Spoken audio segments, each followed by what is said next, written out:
And welcome back. We have with us for our first segment the president of the Belize National Teachers Union, no other than Elena Smith. Good morning. Good morning. So, we just had the PSE results. What is your first reaction to the results? Well, I'll tell you, we haven't gotten a copy of the overall results. So, whatever you saw in the news is what we, as BNTU, is what we saw. So there has been no time for us to really go through and check to see what were the overall scores in the various subject areas. But we know that for some time now that we have not been doing so well, specifically for English and math. And our students have not been doing all that well, or as good as we wanted them to do. And so we know that we have to work in those areas. English is an area that, for some reason, the writing part of it seems to have a lot of issues. Well, a lot of our students have issues with the writing part of it. I don't know what is the reason for that. And so we know that we have to spend a lot of time on literacy, on language, and on math, because for whatever reason, a lot of students fear math, myself included. Growing up, and I think it's sometimes it's because of what you hear or the way it's being taught to you that you have that block against math. Yeah. And so that might be a reason why other students don't like math, especially the problem solving. But problem solving comes with comprehension. You have to understand the problems to be able to solve them, and if you can't analyze them, you can't solve them. So it goes right back to your reading comprehension. Yeah. So those are the two main areas that I think we need to focus on. And hopefully, if we can focus on those areas, then it would mean that we'll see better results. The blame game will start soon. Oh yeah. The teachers, yeah. Because there's I don't call it tension between the National Teachers Union for its stance on integrity issues. That this probably surely, people might say what they want, but this is a time where opportunists jump up and say, aha, you see the teacher, they don't know they do what they're supposed to do. Yeah. How do you respond to that sort of attack and criticism? I would want for those persons who make those comments to go and spend a week in a classroom and see what it feels like, see what it's like to have all of these students who need your undivided attention. You have different groupings in your class and you have to work with all of them. Added to that, you don't have supplies. You have to provide those supplies for your students. You don't have a lot of parental support. You don't have much support from your management. And so it's everybody who goes into the school seem to be going into the school to find fault of the teachers, as opposed to going into the schools to support our teachers. And so most will say that, oh, the teachers are not teaching. I don't agree with that. In every profession, you have persons who don't do what they ought to be doing. We can't hide from that. And so we do have teachers, that we have to admit that we have teachers who are not doing what they should be doing.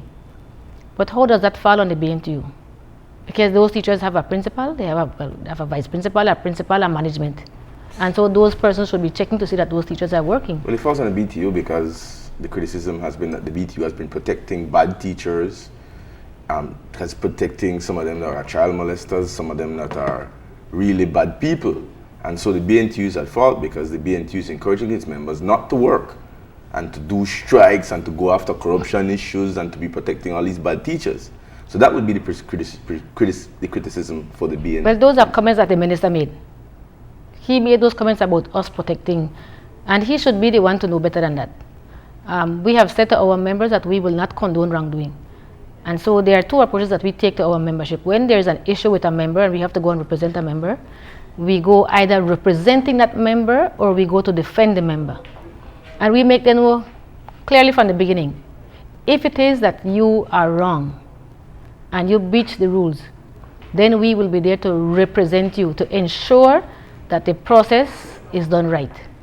If it is that you are innocent, then we'll be there to defend you. And so that is the approach that we take. So we do not encourage any teacher in any wrongdoing.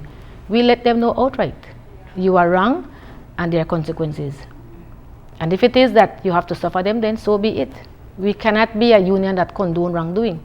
You can't be out there saying to the government, you must do certain things, and then we encourage our members to do the opposite. And so that's not what we do. That might be the perception, because sometimes our teachers do get off But it's not because of our defense, it's because of process. The way the matter was dealt with, there's some breach along the way. Just as in the court, there's some little breach along the way and technicality and the teacher gets off. It has nothing to do with us. It's a rough example. Look at the court as letting go some really funny characters. But, I think the larger issue here, all fun and joke aside, is the foundation that the children are getting in school. And I want to pose the question differently, just looking at the issue of standardized testing. We make a big deal out of the PSE, and for the children who do well, they deserve all the accolades that they're given and all the recognition that they get as well. But very often, it's a high stress period for many people. For the children, number one, for the schools and the individual teachers, and also for the parents who put a lot of extra pressure and resources into paying for extra classes.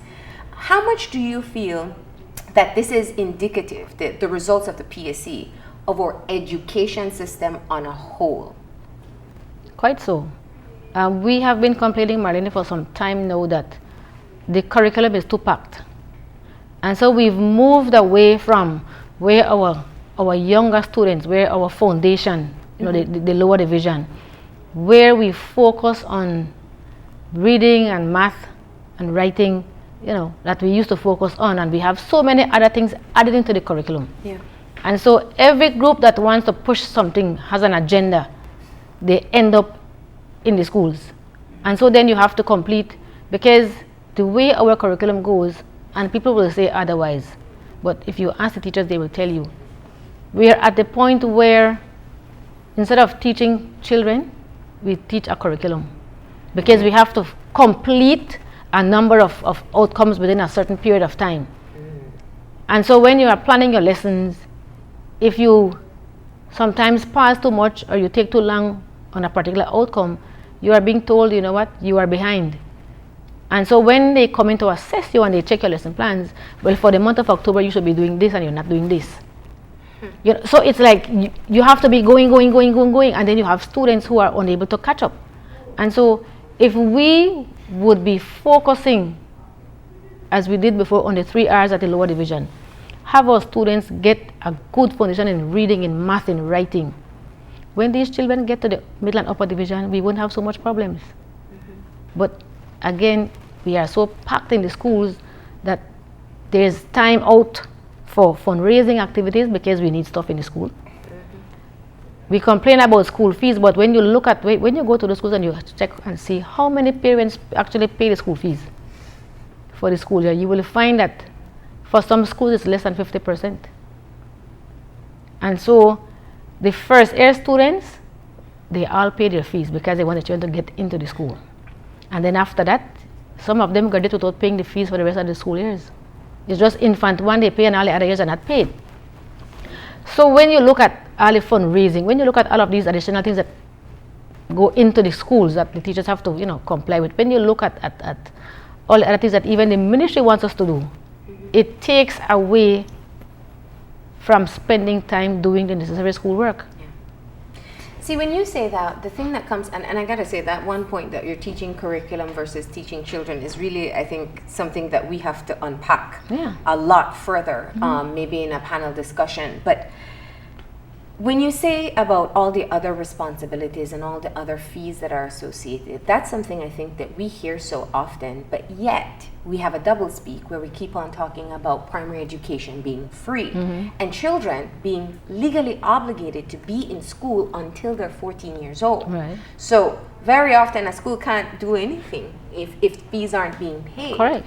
And those fees go against the very same message that we hear of this education, this level of education being free. There are a lot of complex challenges, and I find that one example that we can use is the Southern School where they had the dilapidated buildings. So there's management, there's teachers, there's Ministry of Education, and then there's a teacher's representative through the unions.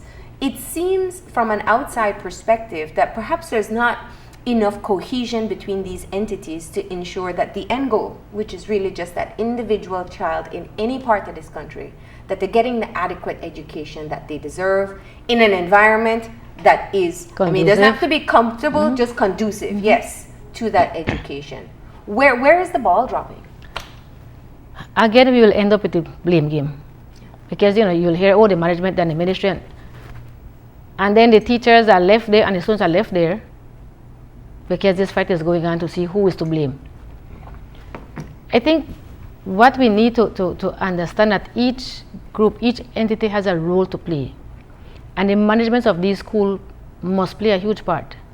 Because if it is that these managements are providing the resources to these schools, as per the education rules, then the teachers would have to be spending time doing any kind of fundraising stuff. We, again, you just speak about free education. We have the SDGs, Sustainable Development Goals. Goal number 4 speaks about education. And a lot of people don't know these things because we don't do research. When you look at SDG number 4, and you look at all of the targets under SDG 4, which we signed on to, and so which we must abide by, it tells you clearly that education should be free by 2030. Education should be free up to the secondary level. And so now you are hearing, or you will be hearing, that schools will be free of cost. Certain schools, certain government schools will be free. They won't have to pay anything at all. That is not something that the ministry or the government is freely giving to parents or these children because, I love them, they are suffering and so we want to help them. It is because we signed on to the SDGs and we have to comply. So when we get out there and we make it seem as if though this is a good deed that we are doing, all for the love of the people and all for votes, whatever else come with it, because votes do come with it. That is not so. It is because we made a commitment that if we sign on to these things, we must abide by them because they come with certain gifts and they come with certain consequences. And so while parents find it quite difficult to be able to afford education, I think we have to look at the real cost of it. Because what does it cost for a school to operate? When you look at all the bills, government is no longer paying some of these bills that they used to pay before, your water bill and that kind of thing. So the schools have to pay that. You have all of these things to do. You have maintenance that you have to do. And if you're getting less than 50% of your school fees, how can you maintain your school? How can you maintain your buildings? And then, instead of the burden falling on the management, the burden falls on the teachers and the principal and the school and the parents, who, as you saw in that instance, have to be the ones to be going around begging and trying to find ways and means of fixing the school, again, which is not their responsibility. Can I just shift a little? I wanted to know how you characterize this aspect of the results. When you look at the news over the past year, there's been a lot of disquiet in the districts. You had strikes in Cayo, you had school building problems in Stan Creek, you had children walking to school from far distances. So it has not been a good year in terms of the negative news of the challenges that we've had nationwide outside of Belize City. Correct. With teachers and schools. But when you look at the results, only 7 of the top 15 are Belize City. What accommodates for that disparity? Because you would think, okay, they're having turmoil out district, less resources go there, less attention, it's not Belize City, so Belize City-centric people say, it shouldn't be the same. Toledo beat the children in Belize City in the head, and are topping in the two of the top 4. Yeah. What accommodates for? Is it a good sign that the quality of education is being standardized across the country, or is it just a testament to something going wrong? How would you characterize that difference? Well, let me say firstly, I'm very proud of Toledo. I saw that smile. Yes, I saw very. that smile. That's my home, so Yeah. I have to be proud of them. From time to time you would see some schools appear on the top 25 and then for a few years you don't see them anymore. Yeah. It's like you have Holy Redeemer, we've not heard about them for a bit. St. Joseph is there. I think from time to time we do find that we have some exceptional students, and it doesn't matter what happens, those students will perform. And then we have those students who have supportive parents, who give them the extra classes, who pay for tutors and all of these things. And so those students will excel no matter what. I don't know if the turmoil, as you said, happening in the districts would have any effect on, or that lot of an effect on the results. We find that a lot of time our teachers from the out district, especially down south, do complain about lack of resources and the support that they're not getting. And so you will soon hear again, other schools in the south, being up in arms for some of these same reasons, because of the lack of support. It's like they are forgotten. People don't really come in and check on them much. The schools are not being visited much. And so it was a bit surprising to see that the Belize district didn't have as many students in the top 25 as we would normally have. Barely sneak and two in there. Yeah. See, I think we have to be very careful in the interpretation of the results, because I feel like I share the same opinion as you do. A brilliant child will perform well no matter where they are. Yeah. They can be in a school where they will be leaps and bounds beyond all the other children because they're just naturally intelligent. They're gifted. Yeah.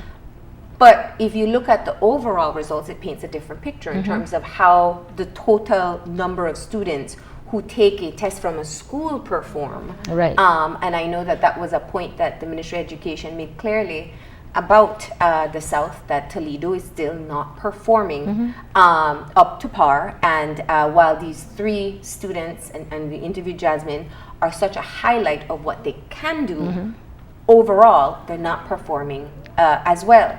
So I just wanted to say that, because I know we place a lot of emphasis on the top 25, but really and truly, these are bright children. I think we will see them in the future, but I don't think it matters what school they go to, although a conducive environment and good parental support will assist. Right. But one of the things too, Marlene, sometimes when we see these top 25 students for the PSE, and you look at the graduation of their school, you don't often see them as the top scorer for their school. Yeah. They might be for the PSE, but not for the school. Yeah. Looking at their 8 years of primary school, they don't end up at the top. They might be second or third, but they might have topped the PSE. And so test-taking skills are also part of the things that we don't talk about. If a child has anxiety, no matter how brilliant they are, they're going to struggle in an exam like that. If they have a major blowout fight, the parents are, divorcing, and they have a major blowout fight that morning, child won't perform the way they need we had to. A so student there are lots of other issues. Who her brother passed away the day before PSE. She was a good student, but she had that tragedy just the day before, and so she had to go and sit the exam, with all of that on her mind. So circumstances. But I think also as much as we say they're bright children, I think it's almost a slap to put it only on the bright children, the big ones, because the teachers did play a role. Yeah. And so when you look at just look at the statistics of the top, because surely there's going to be students who, as Mr. Bahar would say, are traveling with light suitcases, and some who are fully packed. And what the results show me, just from the raw data, is that those schools in Toledo there's something good going on, and that can be duplicated when you have 50% of the top 2 of the top 4 being from Toledo district, and when you look at where the Belize district ones fall, which are at the bottom of the top, there must be something good happening in Toledo with the teachers down there. Well, again, as we are trying to say, there are several factors that will come into play in terms of the reason for these things. The student, the parental support, the school, the teachers, all of these things come together, and some of these students have all of that. You find children who have supportive parents. The parents go out of their way to get everything for them.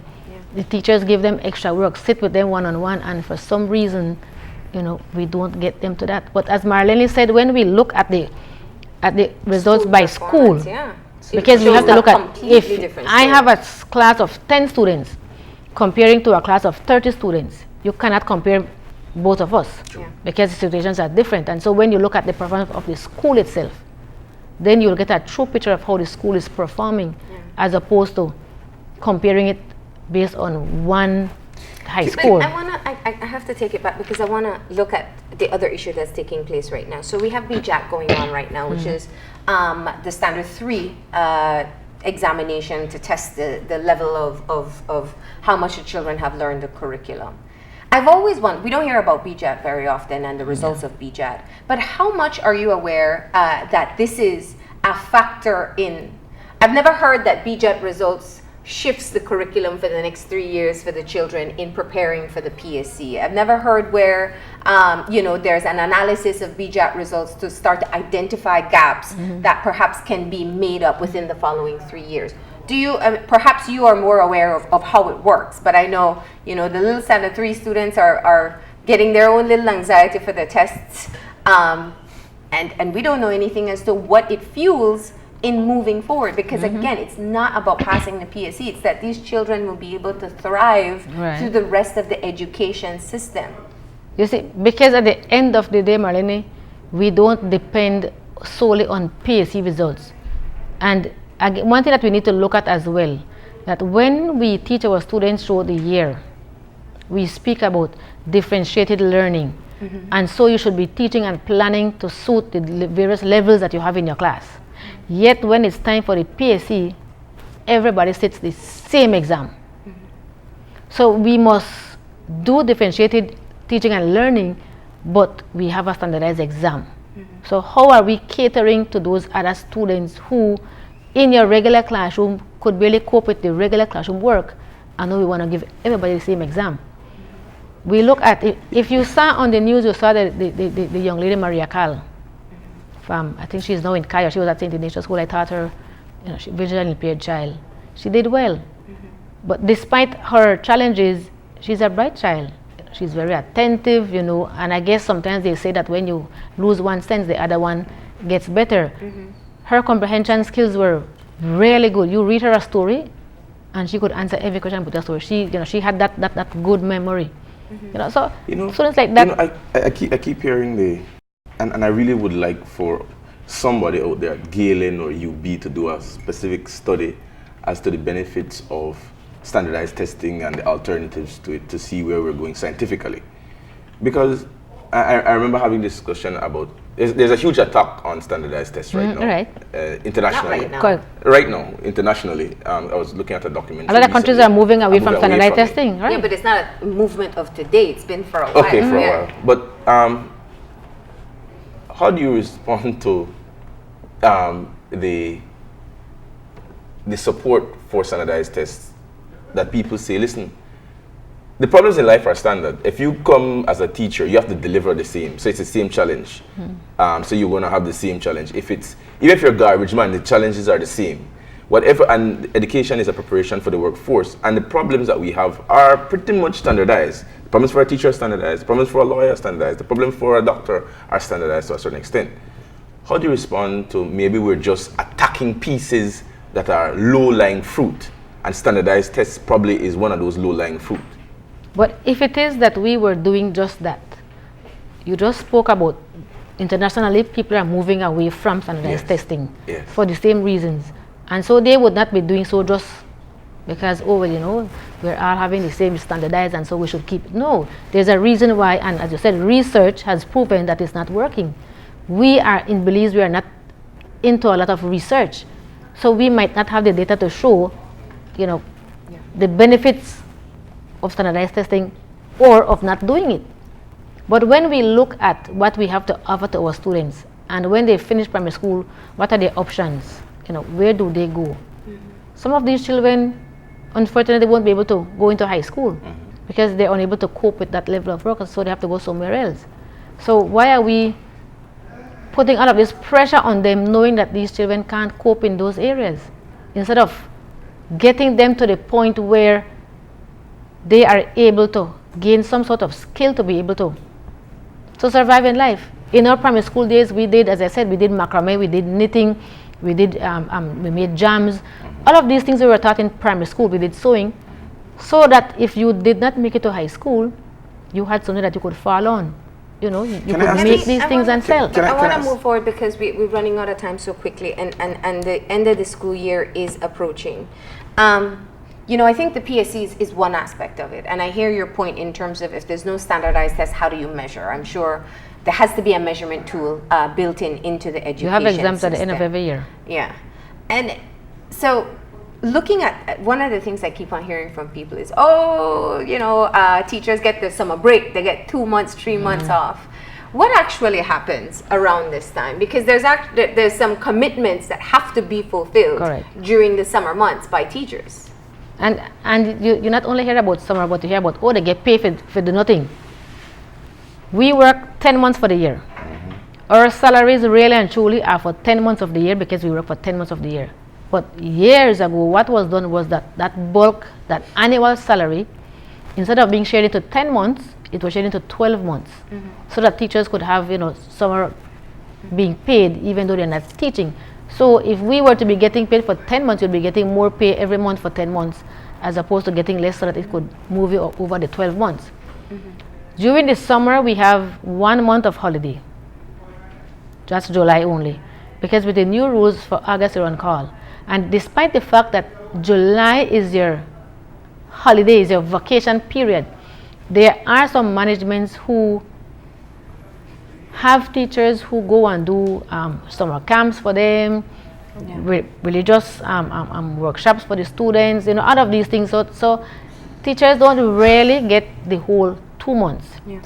And we say to them, they also have to fulfill their CPD hours. Correct. And so we say to them that July is a voluntary something. You don't have to go and work in July. But because a lot of them are they're into their church and that kind of thing, so they want to help. Nothing is wrong with that. And then come August, from the 1st of August, depending on what day that falls on, you're on call. So you have to attend workshops with the ministry, attend workshop at your school, your management might do workshops, you have to attend those, and you have to be there that if I call you to come in for something, you must come in because you're on call for the month of August. Ms. Smith, I also want to go for, just 1 second, I want to go a bit further with that too, because there's also another, I hear, there's another issue, and I recall it being a part of the discussion last year, where teachers often look at what their contribution are to maintaining classrooms. And we know that. In summer months, that's when they find all the supplies, dress the classroom, whatnot.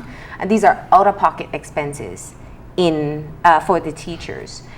Talk to me about, I feel like this has been a part of the role or the work that teachers do that we don't talk about enough. And that's something they do willingly as well. As much as people always want to bash on teachers, you walk into a bare classroom and see what the parents will say then. Exactly. So there are a lot of other issues, a lot of other responsibilities that are taken on that people really aren't very aware of. And it's costly to make your classroom into a conducive learning environment. Because when you take off those papers off of those walls and you see what is behind there, I mean, it's like you have that as a bare class, it looks bad, it looks horrible. And so all the craft paper, teachers go on vacation throughout the school year, and when they find something, oh, I can use this cup to make, and you bring it, you save things, because the first thing comes to your mind is your classroom, what I can use it for. You see something in the garbage, you pick it up because I can use this for so and so and so. You would spend, Marlene, over $1,000, anywhere between $1,000 and $2,000 to get your classroom ready for the first day of school. And you will have other teachers who will go the extra mile because they want small shelves, they want to have sofa chairs in the reading room, all of these other things, little pillows, all of these things that they spend to put in the classroom. And sometimes people will say, oh, but you don't have to. How can you not have to if the first week of school the ministry comes in to check your class to see that you have a water bottle, that you have a basin, that you have alcohol, who will provide those things? So when the school doesn't give it to you, then they give you a 0, a 1. So then you are looked at as a non-performing teacher, or your school is not performing because you don't have these things, but nobody supplies them for you. You said something earlier that we're teaching curriculum and not teaching the students. And as the son of a lifelong teacher, I want to suck my teeth at the critics who complain that teachers get 2 months free without pay. That is the hugest insult for a society that's not doing their job. And me, the society, you don't have to say it. A society that's not doing their job, and the teachers are filling in for the parents, filling in for the police. So if they get 2 months, we should have paid them for 3 months. I think it's a huge insult, and it's a cop-out from the people who are not doing what they're supposed to do and dumping everything on the teachers. Every time it's raised, I think the teachers should just suck their teeth and change the topic. It's insulting. I agree with you. Teachers go away, like my mom used to go away, she'd get experience traveling and come back and come back completely refreshed. It's like a weekend for a teacher. It's insulting, and that's part of the problem. But I wanted to go back a little. I wanted to ask two final questions. That's going to rile me up because it really insults me. It's a lack of appreciation for what our teachers do. And whatever the fight is between anybody and anybody causes to serve, at the end of the day, has nothing to do with our work. Nothing to do with the work and nothing to do with the benefit to the students. But I have two final questions. One is, there's this international move to universal primary education. And I was sitting with a bunch of teachers and they were saying, listen, in Belize, it's really resulting in just social promotion. If you're 9, you're busy in this class. If you're 10, you're busy in this class. And so that must surely affect the quality of the student that you get at standard 6. Correct. Because in my day, you repeat. If you repeat 3, then you repeat. That's the first question. The second question, if I get off quickly, is there's a disparity between looking at social studies. In social studies, it's almost even, you know, the results. 1,500, 1,1200, it's almost around that. When you look at math, there's a huge disparity. I mean, the most of it is in the E, and then you have, you know, little sprinkles in the C and above. What accounts for that disparity between social studies and math? Is it that the students are watching news and in the evening they're just socially sensitive to what's going on in the society, and in math it's something which takes a little bit more building, or is there something else going on? Could you please answer those two questions for me? Again, social studies is a lot of memory, it's a lot of application, you know. So it's easier for you to recall the dates for social studies and when was independence and who is the prime minister and you know, those kinds of things. When it comes to math, as I said earlier, math has to be comprehension, especially the problem solving area. Because if you look at the other area of math, they don't do as bad. It's the problem solving that brings us down, because our children are not analyzing the problems, they're not understanding them to be able to analyze it in the first place and then to be able to determine how to solve the problem. Because when we look at the math, we have to understand that if the child gets the problem wrong, they don't just go and get an X. They get points for every step that they do. So, you know, you might have added wrong, and so your final answer is wrong, but you follow the correct steps. So you know how to solve the problem, you just didn't solve it properly. And so they are given points, which is something good, because at first it used to be the answer wrong, everything wrong. Now they are getting points for each step right that they do. So I think the issue comes back to the comprehension. It also comes back to the fear of math. And the fear of math, and it's difficult to say this, but not a lot of teachers know how to teach math well. They don't do it in a way that children will like it and will appreciate it. Because sometimes we are placed in classrooms or in levels that we're not comfortable with. And so people tend to say that teachers must be able to teach any class. That might be true, but that's not the reality. Because as I said, for me, I don't like math. So if you send me to teach standard 6 math, my goodness, how good a job will I be doing? But if you put me to teach language arts at any level. And the second question, in terms of the social promotion and universal primary education, that is an issue. Any truth in that? That is an issue that we have been having, because as you rightly said, in earlier days, if you failed, if you couldn't do math and English, you could not be promoted. Now, because of age, you have to you move on and you move on and you move on and you move on. And because I do a reading program I used to do at my school, I find that I have students coming from standard 6 who come to my reading room who are reading at preschool level in standard 6. And so you have to move up these children. So imagine a child reading at barely knowing the ABC is at standard 6. That child has to sit PSE. And you have to work with that child, and you have 35 more to work with. How much can you give that child?